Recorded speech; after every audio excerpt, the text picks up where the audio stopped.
বসুন বসুন বসুন। আয় আয়। এই যে আমার মেয়ে ব্লক কুমারী।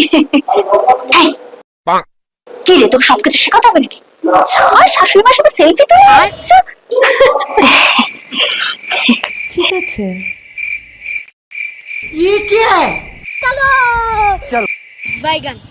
আপনার মেয়ে কি কি পারে? আমার মেয়ে ও সব পারে, একদম ওস্তাদ।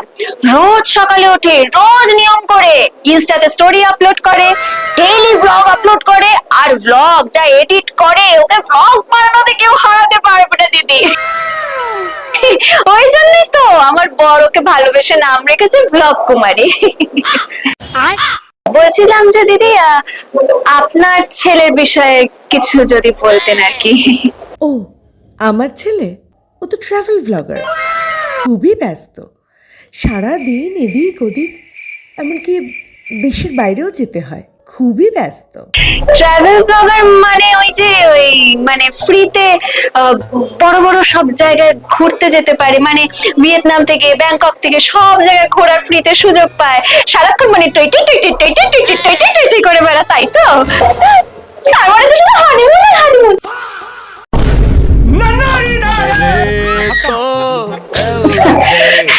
উত্তেজিত হয়ে গেছে আর কি একটু বেশি।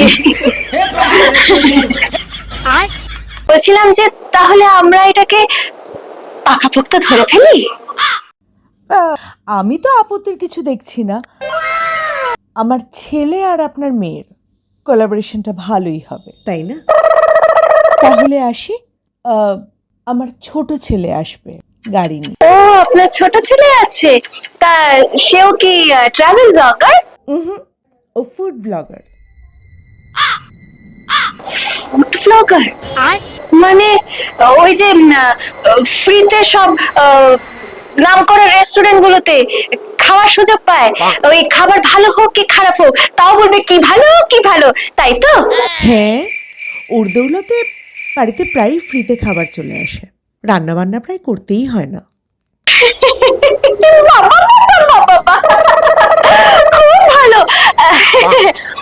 বলছিলাম যে দিদি, আমার ছোট মেয়ে আছে রিল কুমারী, ওকেও ডাকি।